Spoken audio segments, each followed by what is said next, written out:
Good day, everybody. Happy Throwback Thursday. So today I'm actually calling it a Throwdown Thursday.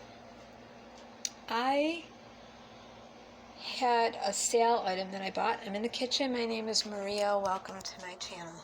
Some days I talk about multiple personality, what it used to be called, or dissociative identity disorder, or pop culture, or psychology, myths made from the media, diagnoses that get made bigger than they are, and media sensationalism. Some days I talk about advocacy.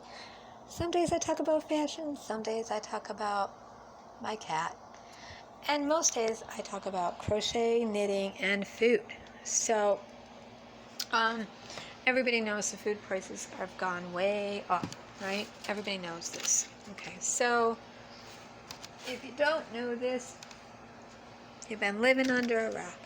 So, or maybe you don't eat. I don't know.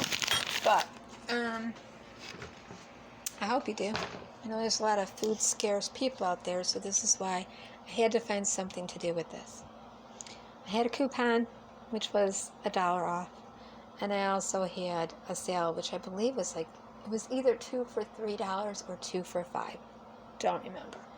I don't buy these regularly because I'm not a roast beef eater. I usually buy turkey, but now I'm kind of turned off to turkey, so I might buy ham because I make split pea and ham soup. I might make a ham sandwich or put it in my eggs.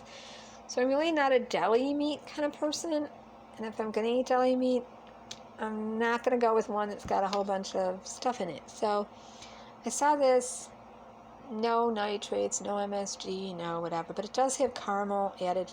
It kind of reminds me of Arby's roast beef, and I haven't had one of those in probably 20 years. So it's the ultra thin roast beef. Once you open it, you really got to use it within 5 days, 3 to 5 days.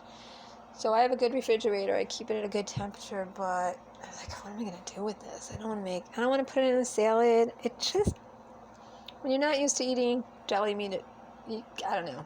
It just wasn't my thing. So I meant to grab a ham and a deli meat, but I grabbed 2 of these. So one I'm putting in salads and stuff, and with egg bakes and stuff.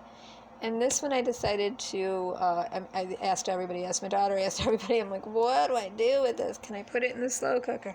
Because I have all these odds and end things. And everywhere I looked, kept coming up with French dip, which sounded good.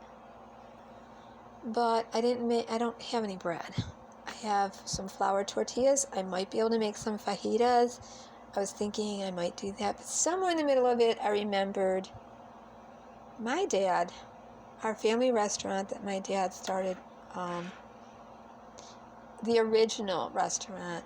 We had the best chili, and we had the best Italian beef sandwiches and French dip au jus sauces and stuff. And my dad used to get a roast beef in the oven going at like 5-something. 400, 500, whatever, or maybe slow cook, I can't remember. And he would take some of that roast beef and throw it in the chili that was on the stove all day. Some would go in our beef and barley soup, because and minestrone, because we had a soup and salad bar with 5 soups on that soup and salad bar all the time. Minestrone, I believe we had French onion. We had minestrone, French onion. We had split pea and ham once in a while. We always had a clam chowder, Manhattan, and white. We had chicken noodle soup. We had a lentil soup. We had pasta visual. We had a lot of soups on that salad bar. It was all-you-can-eat pasta and pizza bar, which had ribs and chicken on it, pork ribs, smoked, porked, baby back pork smoke ribs, mesquite, and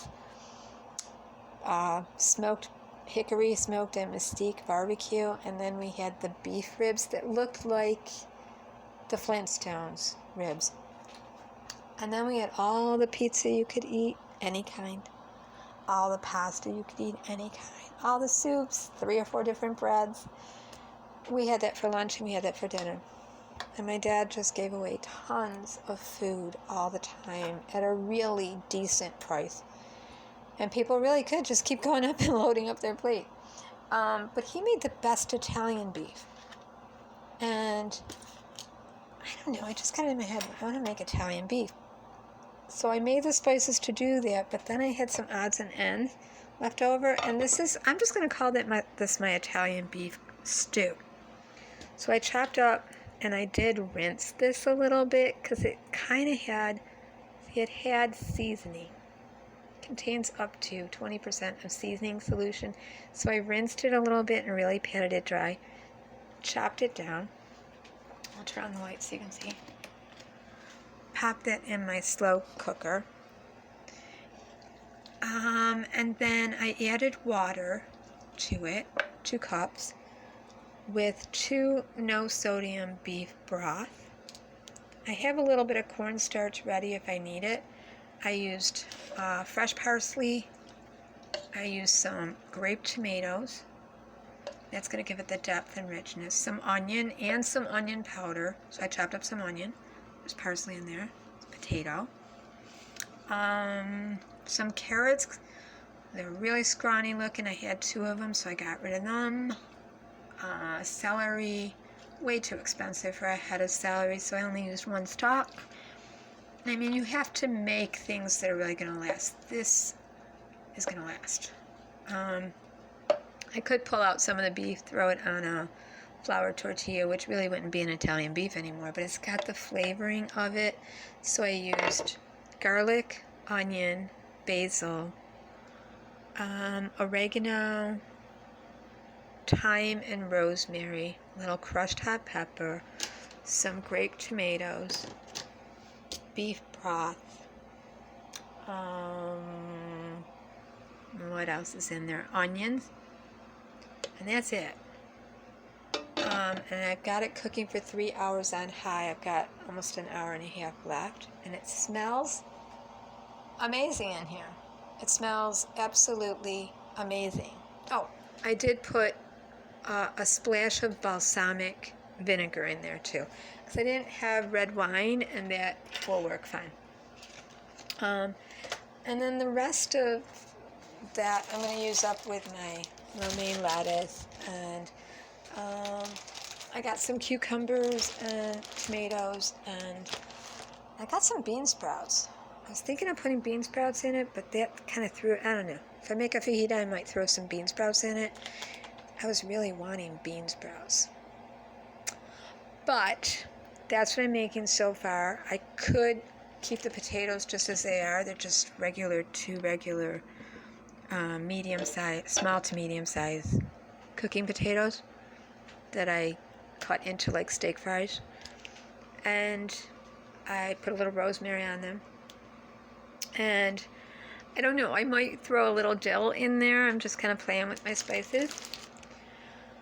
But this is one of those times when you have a coupon and it's buy one, get one free, or buy one, get the second one half price off, or 2 for whatever with the coupon, where if I had been paying attention, I would have grabbed a ham and a roast beef, but I grabbed 2 roast beef, and I'm just not a beef eater that much.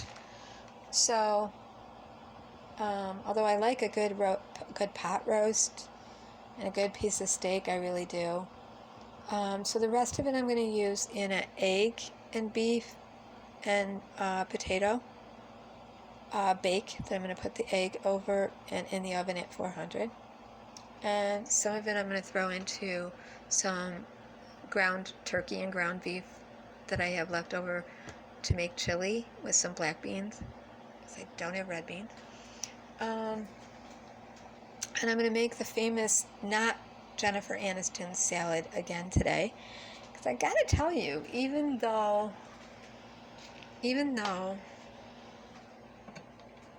Jennifer Aniston came out and said she never made that, she made a Cobb salad. She never put the bulgur wheat. She never used the bulgur wheat in her salad. She just did like a chicken or a turkey Cobb with a little bacon, and a few garbanzo beans. I did the bulgur wheat with the lemon and oil and bean sprouts and cashews, and I ate that for an entire week. It was filling, it had protein in it, whatever, and I lost 10 pounds. So I don't know, maybe I do one meal a day and I eat at 3 o'clock. So that's the diet I'm following right now. I do get really hungry by 3. I start getting nauseous and I have to eat by 3. Like, I'm going with this diet because I kind of did the whole 30 thing 90 days ago to jumpstart myself. And then I heard one gal on a podcast talking about the HCG diet, and I just can never eat that much fat all at once that you have to load up with the first 2 days. And then there's supplements you have to take, and I just think when you're getting over being sick, you got to be really careful what diets you go on. So I did lose the weight and then creep back up 4 pounds by the middle of last week. Last Thursday I hit my a good weight that I could get back into my skinny jeans, but then I bumped back up 4 pounds, and then I couldn't get in my skinny jeans, but then I went back down. So I'm fluctuating. I think my body is saying no. The fat cells are saying no. We're hanging on for dear life. We like your tummy. We like your thighs. We like your butt. We like your waist. We like your back. We're not going anywhere. So that's what's really going on. Once you start to lose weight, then you'll jump back up. And it's that everything in life tries to survive. Everything.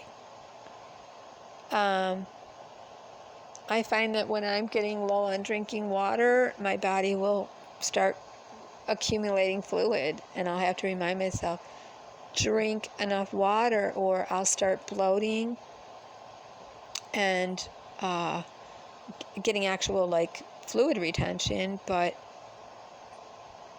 you're eating, sometimes if you're eating soup or water vegetables like lettuce and zucchini and spinach and all that good stuff, you think you're full already, but you really are thirsty still. So I'm working on my diet, and the videos I make on this channel are all over the place. So that's why it's called Mosaic Maria. Yesterday I put up a video called Trigger Warning, The Rape of Eve, The True Story Behind the 3 Faces of Eve. There's also, by Dr. Colin Ross, there's also The Control of Eve. I forgot to mention, The Final Face of Eve is a book that Chris Kastner Sizemore did publish before she published I'm Eve. Maybe it was before A Mind of My Own. In retrospect, looking over the papers of Chris, you can get them, you can request them, pay a small fee, and they're open to the public. Footage, tape recordings, papers, all of it, depending on what you want to get. The linkage is in my last video. Like I said, I left that book eyes wide open and very sad for her family, and I could relate to so many areas of her story. And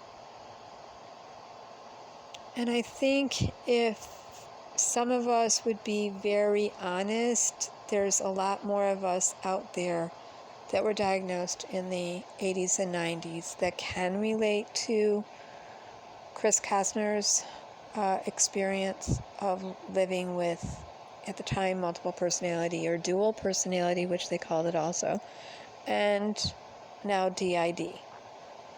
I have a lot of respect for, I want to say this, I have a lot of respect for Multiplicity in Me and Dissociative Did. They are young. They are the age I was, the diagnosis really began with me at 16, 17. But it wasn't completely, I wasn't made completely aware of it until 1986. So, you have a lot of young people, especially in the UK, that have come out and really made a splash out here on YouTube. And some of them, some do feel like they're the only ones, like they didn't see anything. And I wonder, I had so many people I communicated with from 2009 that were writing me from the UK. I know most of my views came from Canada and the UK, from my analytics. So I was recently listening to Jess's last video at Multiplicity in Me, and she was telling her story over again and saying, and she's integrated now and a mother of 2.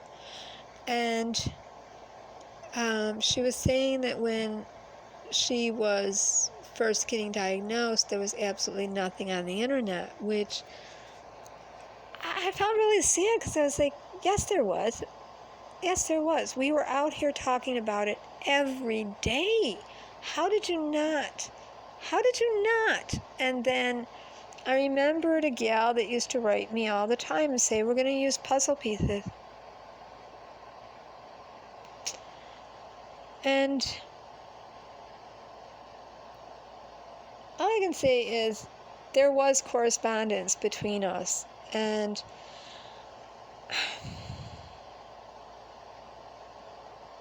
you know, you have to carry you gotta pass the baton on. But I will not play myself dumb and down anymore. I've been out here since 2009, bearing my soul to you guys, when nobody was out here. And I think there's a lot of people that do want the circus show, the circus freak show, what I showed in Dr. Thigpen and Dr. Klecky were doing with Chris Costner-Sizemore.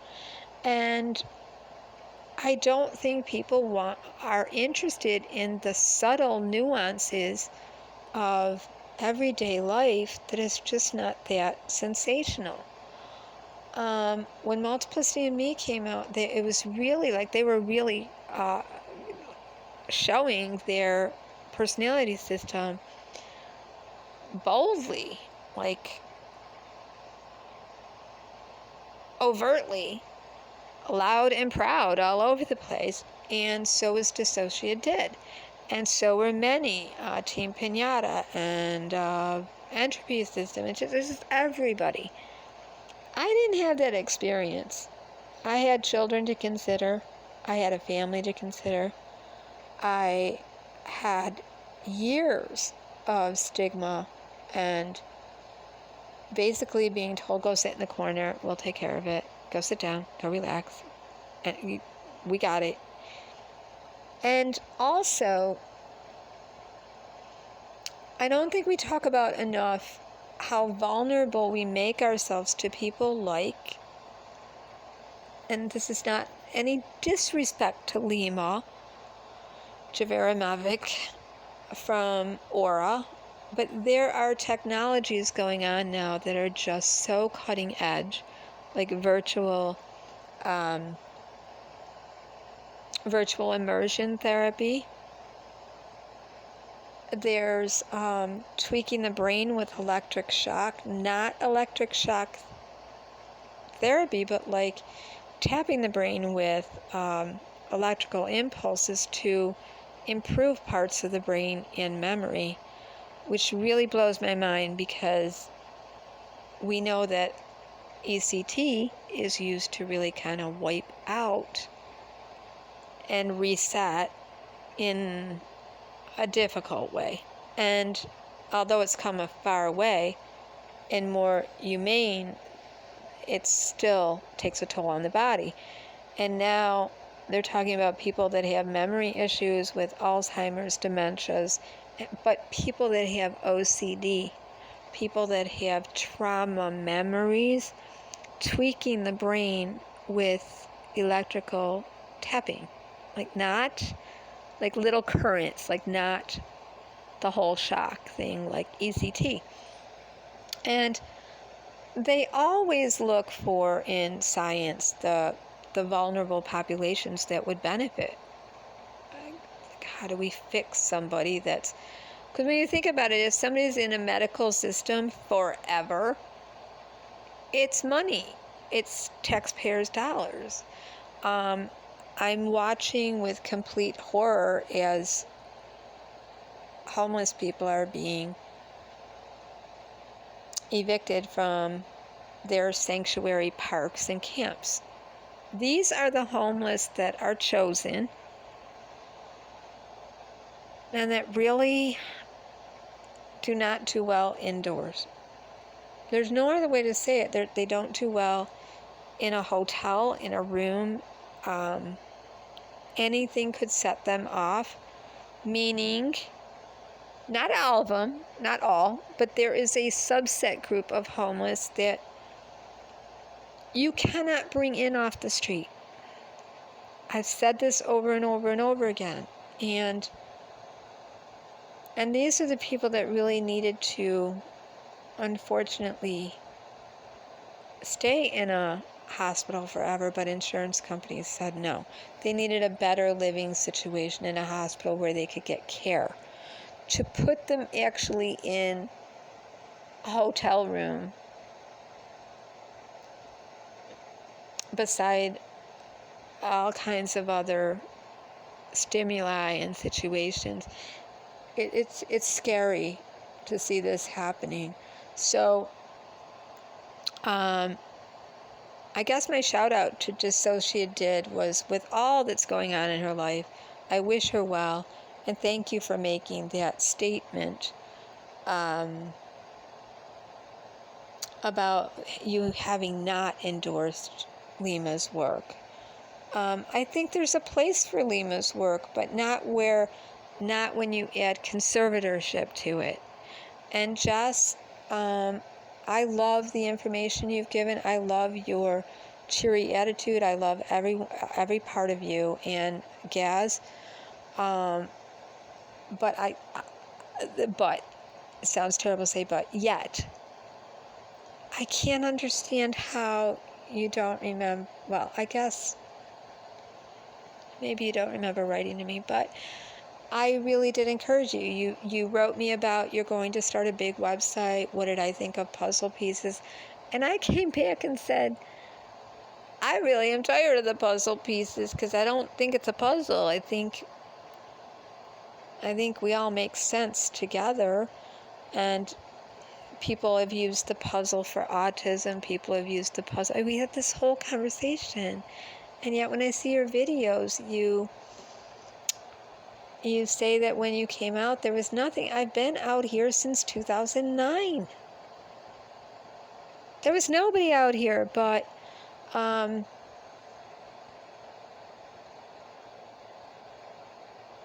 Tommy Jamison and a group, and Denise and Ellen and one other gal named Michaela.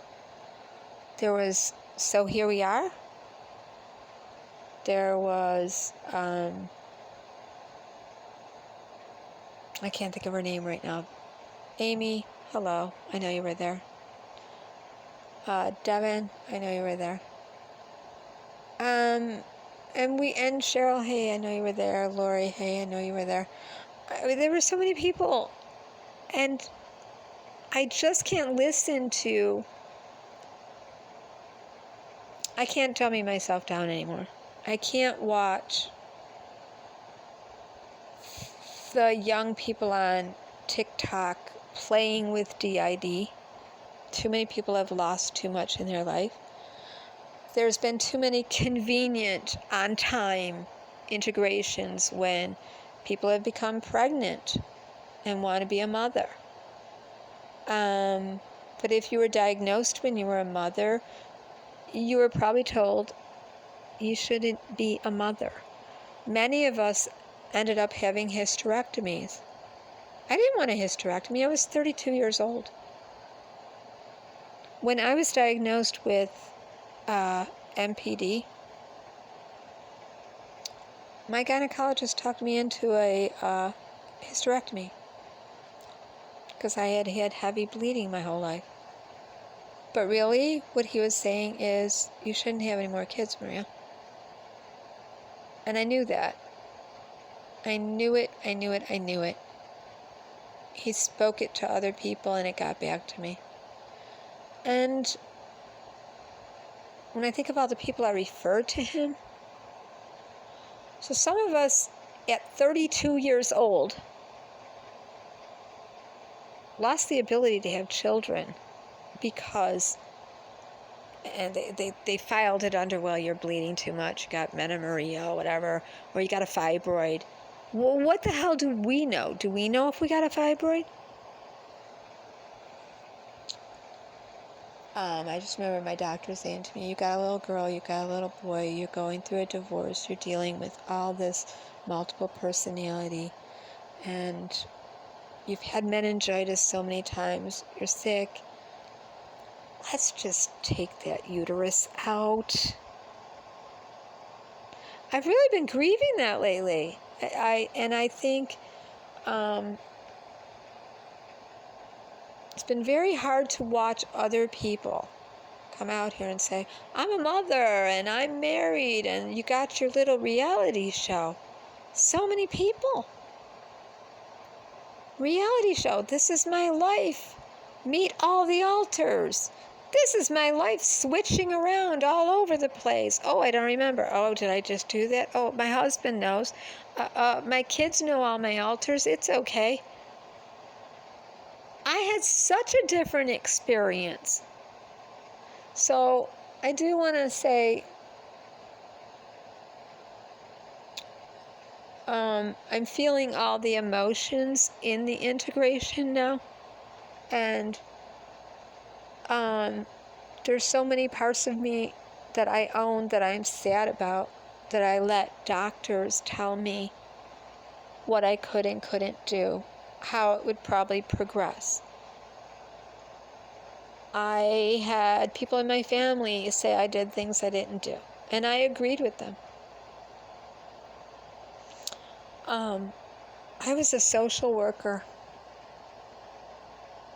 I was a damn good social worker. And I worked with the homeless. And I had to go to a hotel downtown all the time and work with them. They were at the Cadillac Hotel. And I was an emergency service provider. And I had to work with prostitutes. And you shall go nameless, but there was a person in my family that started a rumor that I was a prostitute. He saw me down there. Now, when my doctors confronted me, they blamed it on an altar. And I said, oh God, no. I wouldn't do that. I had a person in my family tell me I was strip dancing, that one of my altars was strip dancing. Mm-hmm. And if you're told you can't remember, you wouldn't know. I was never doing that. I knew in my soul, I know, first of all, I have scars on my body.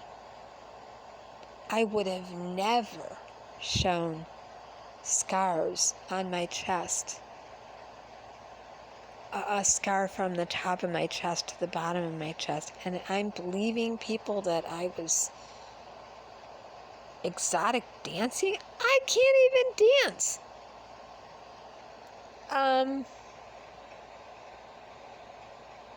I believed such horrible things about myself. Anybody could say anything about me. And then I would really beat up on myself and hurt myself. My kids ended up living with my cousins. So when you're playing with your DID TikTokers, you should know there, if you want to stop the stigma, if you want to demystify this, there were people that were treated like you can't handle your money. You can't handle your kids. You can't handle your job. It's okay. We're inviting you to the house, but just don't. Just go sit down. We've got it. Can't handle a holiday anymore. It was all taken away. All of it.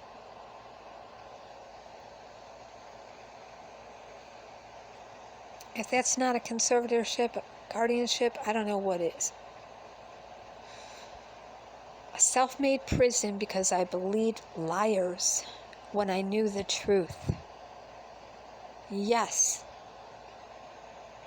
I have DID, but no, I didn't do the things, and neither did the alters that I led myself to believe.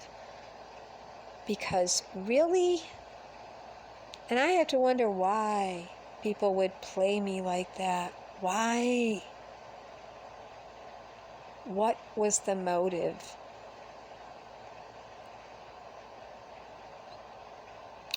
So we are a vulnerable group out here. You can't have it both ways. You can't come out and say, I'm DID and I lose time and I have memory loss and oh my God, I had a switch and an alter came out and did this and I couldn't control it. But oh my God, I'm okay.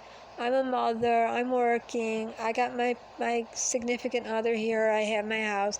I'm managing a big website. I'm managing writing everybody back. I'm managing making all my videos. I'm doing all my stuff, but just stop. Okay, just stop.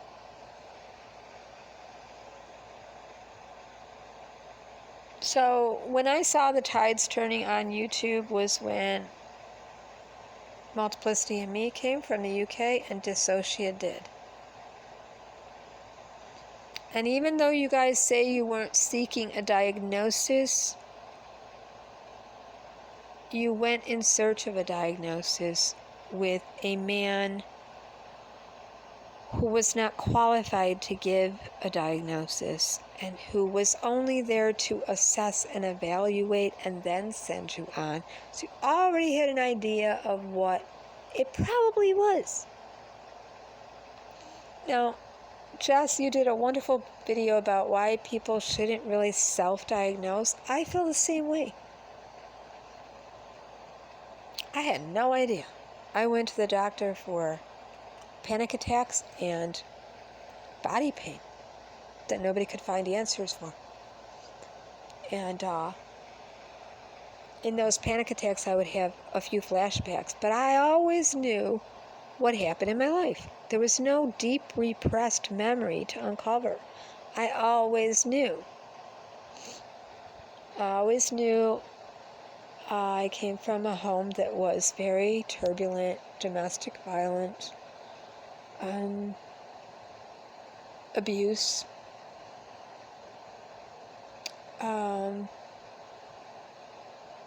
a lot of hardship, and I knew what I knew.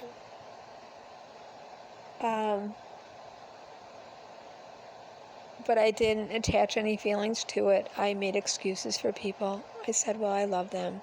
They're going through a hard time. Well, something probably happened to them. I mean, I would report stuff to my social worker at school when I was in high school. And my therapist who treated me for multiple personality and my psychiatrist, like I was a fly on the wall, a reporter. I didn't connect any emotion to it, ever. However, the alter aspects of me did have all those feelings of, I'm not going near that person. I can't stand that person. I hate that person. That person is not even related to me. Screw that person. I'm not doing that. Last time I did that, I was tricked. Don't trust that person. They all had that, and I just kept going on. Now I have all that. I own it. I own it. And it's not always easy to be integrated either, because now you're just a whole bunch of feelings. And so I do want to be honest about my feelings and say there's a real remorse and a wonderment and a fear of and a resentment, a true resentment of people playing with this disorder. When I know people we're still in touch, and some have gone away and come back, and we're in our 50s, 60s, some of us 70s, some of us 80s, and we've been through hell and back. And if you're trying to make change, we've been out here doing that change. If you want, what have you actually gone through in the what has stigmatized you? What have you lost? If you're trying to destigmatize it, demystify it, take away the legend, the myth, the fear, wouldn't you have to have had some loss? Okay, well, we did. We still do. And we're thankful. A lot of us are a lot of us talk privately amongst each other quietly and just look away. Like, thank you? We've already said that out here. But you're serving up the shit show of altars here and there and every back and forth. So, a lot of good content, but a lot of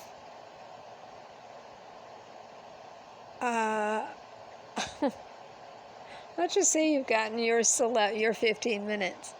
A lot of you have. And it's not worth it. When you really, really have it and you lose so much, it's not worth it. So, I wanted to say to Dissociative DID, I wish you well with, I won't say his name because I don't know what he's about, Mr. Pizza, who everybody used to call him. Sergio, whatever his name is. I wish you well in your court case. I have contributed in my own way to support where I can. I hope that you have all your copyright all brought back to you. And most of all, I wish you wellness in your health. And thank you for coming forth and just saying you didn't endorse Lima's work of conservatorship, like jail or conservatorship and treatment with virtual reality triggering you in your traumas and immersing you. Thank you. Thank you. Because there were so many people talking in private and even making videos saying, what the heck is...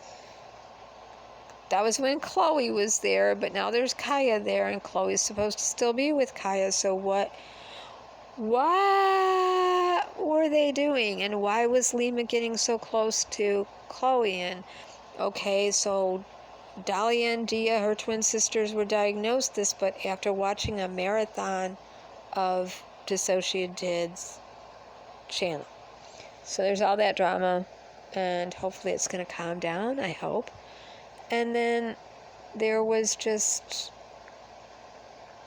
that quiet sliding away of Jess when she's pregnant at Multiplicity and me.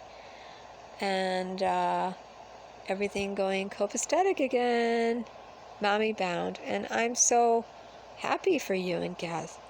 And I don't know. Maybe it was a glip. Maybe you just can't remember. But, yeah. I was feeling like, man, I was really putting out content. I did episode by episode of United States of Terra. I wrote people back. I didn't have any help. I had a slow-ass computer. I just built a small community. I encouraged so many people. I listened to all their troubles. I told them what to do, like we all do, but I felt really shoved aside. And I'm being honest with the DID community. I felt really like, man, if I don't show off all my alters every minute, you guys just don't want to hear it. And we have to look at all presentations and all the nuances of personality and the subtleness of switches, and even in conversation, like right now, going from one topic to another can be seen as more than one with a person co-running. But I'm integrated. So there you go.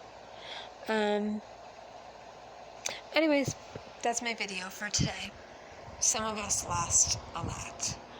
And we're still trudging on. And we're trying to gain it all back. And we are. We're getting it back. Little by little. So I hope everybody tries this recipe. Which maybe it's just a nothing recipe that I just think is so great. But it's cooking up really fast. Especially on high. But I think you could do it on low too. It smells so good. I'm just going to stand here and keep smelling it. Yeah. Deli meat that I didn't even want to put on a sandwich. But now, ooh, I want to take a taste of that. Okay. That's all. Thanks for listening. Take care. Bye.